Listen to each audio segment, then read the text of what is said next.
Donc, on va vous éclaircir par rapport à la personne de Melchisédek. Melchisédek a bien eu un commencement. Il a eu une naissance. Et c'est un humain. C'est un homme fait de chair, de sang et d'os. Je vais vous le démontrer.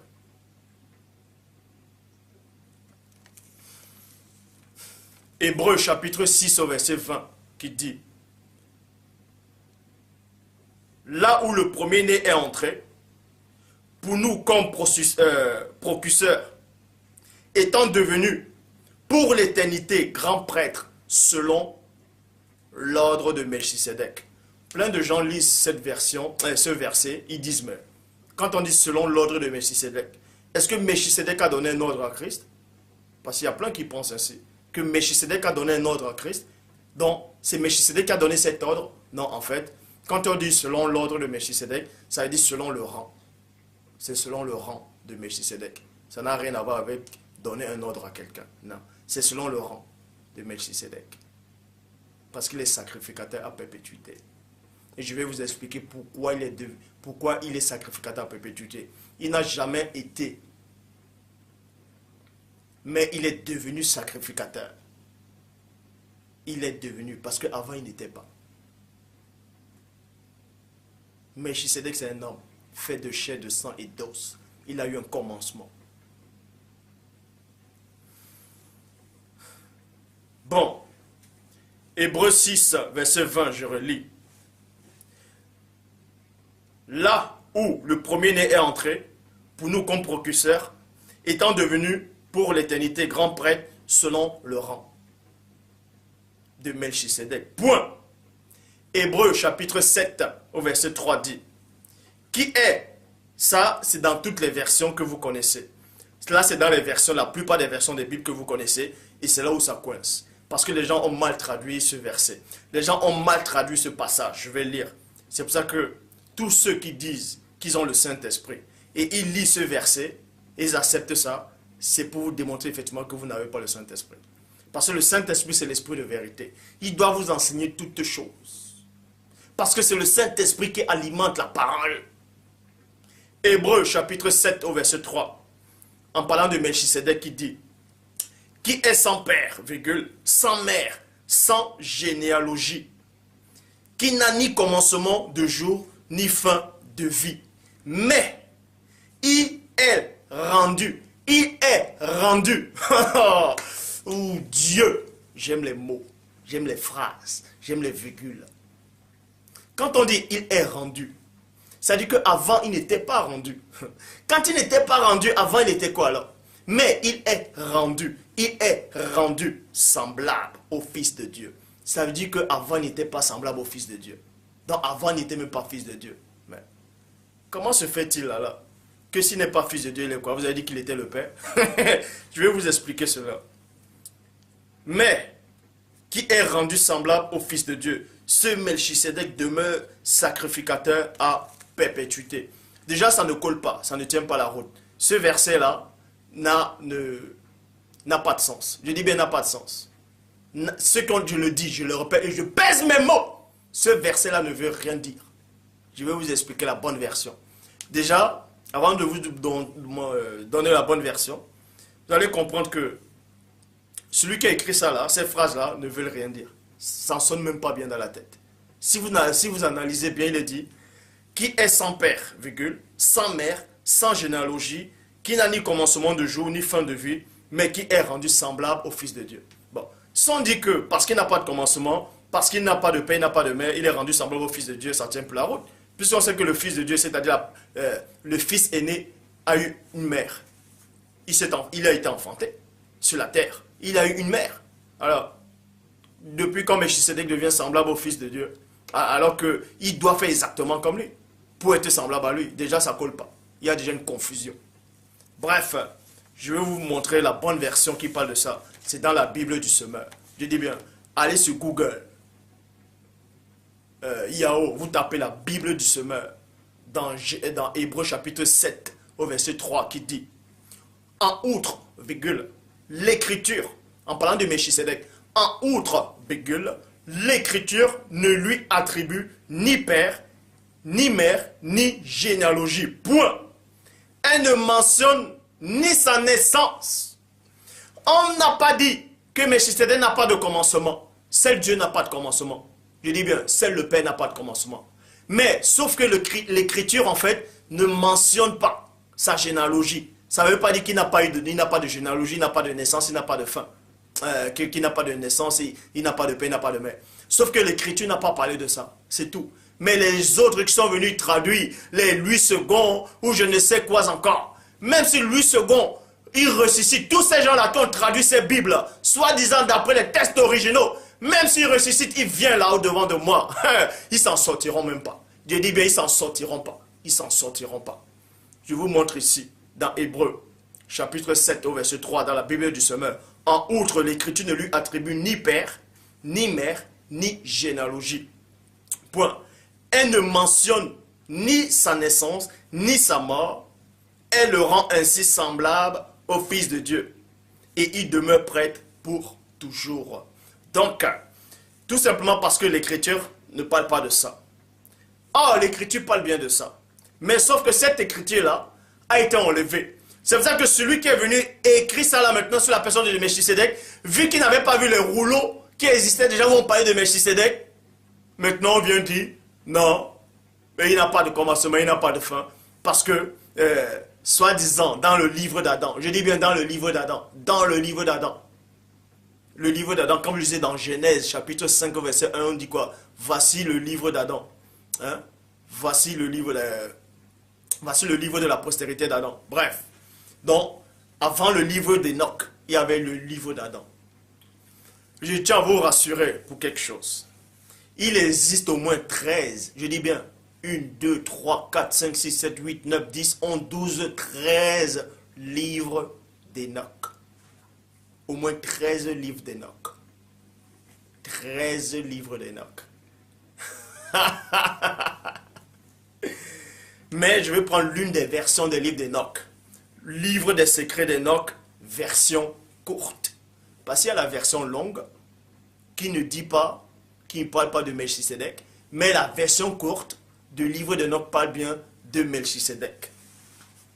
Dans le chapitre 1, versets 70 à 72.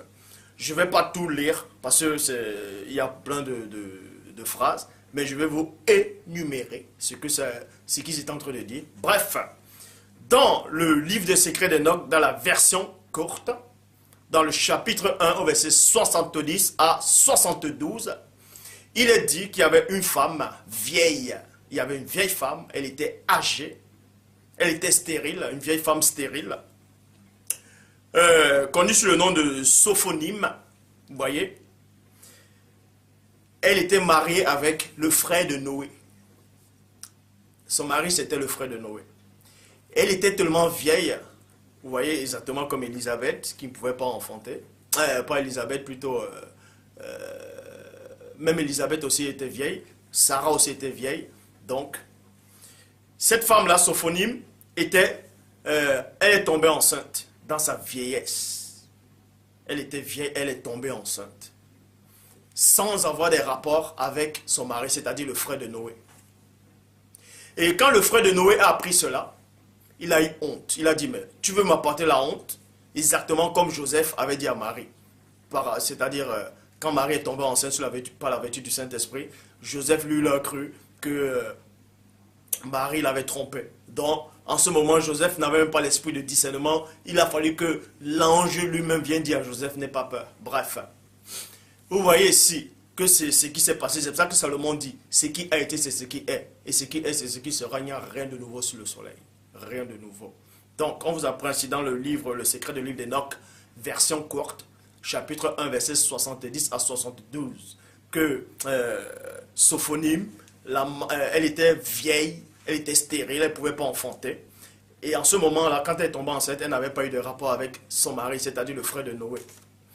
Et le frère de Noé est venu voir, c'est-à-dire son mari est venu voir sa femme, en disant, mais tu vas nous apporter l'opprobre dans la famille, tout ça là. Et il est en train de parler, il parlait à sa femme, et sa femme, elle est morte. Boum, elle est morte sur le coup. Elle est morte. Et lui, il a eu peur. Il a cru que parce qu'il a parlé durement à sa femme, et sa femme est morte. C'est ce qu'il a cru.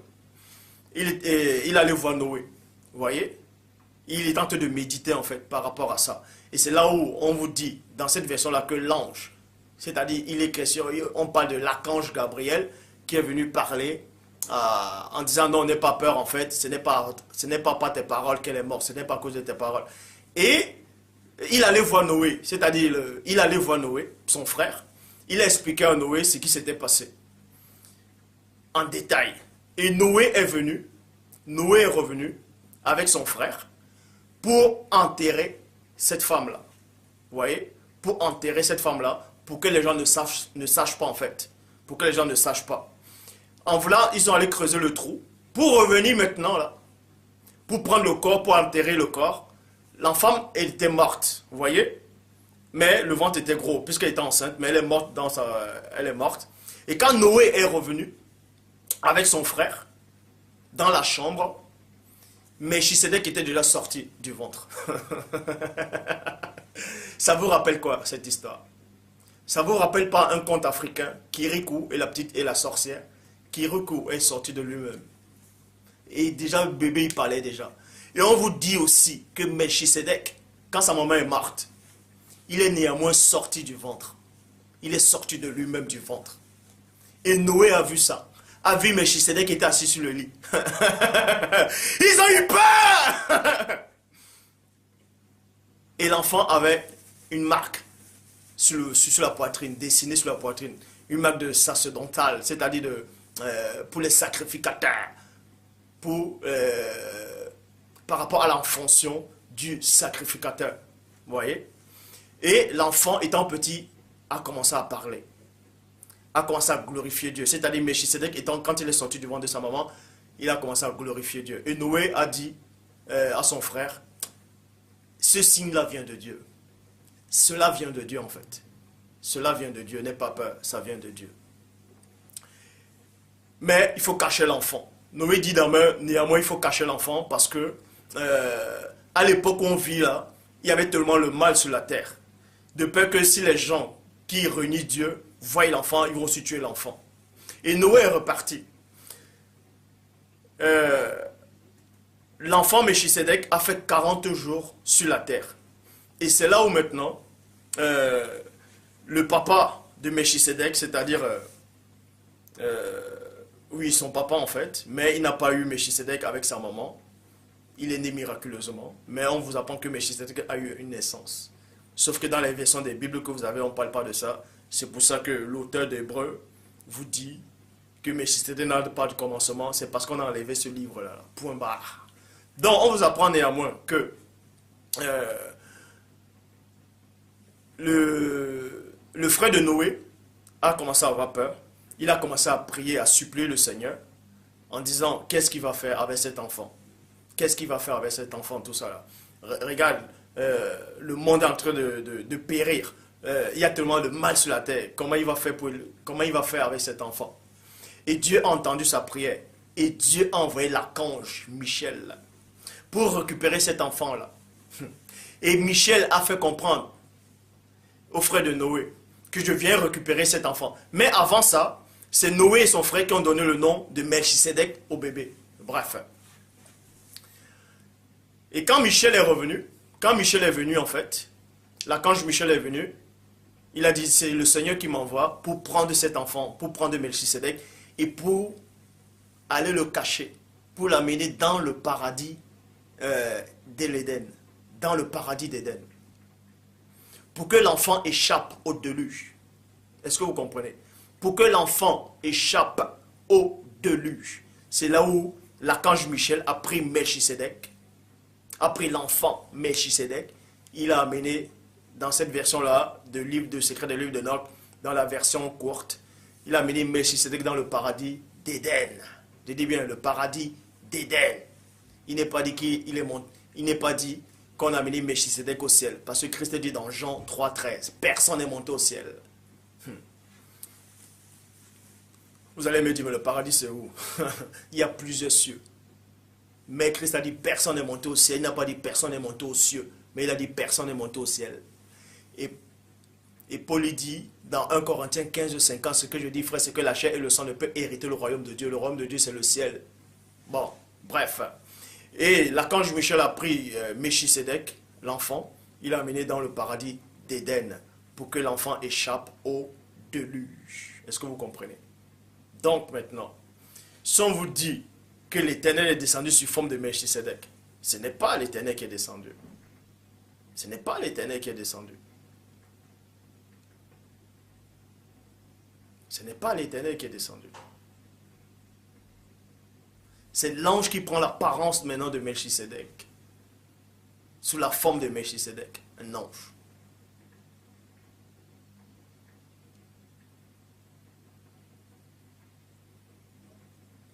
Et c'est aussi en ce moment où Dieu a dit que Melchisédek va être mon sacrificateur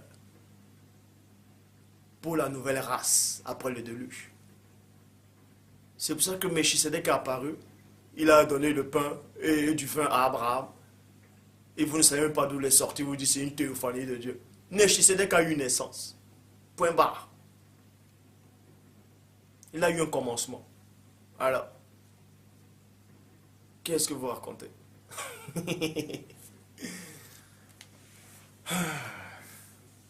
Donc, j'en ai terminé. Le mystère de Melchisédek vient d'être élucidé.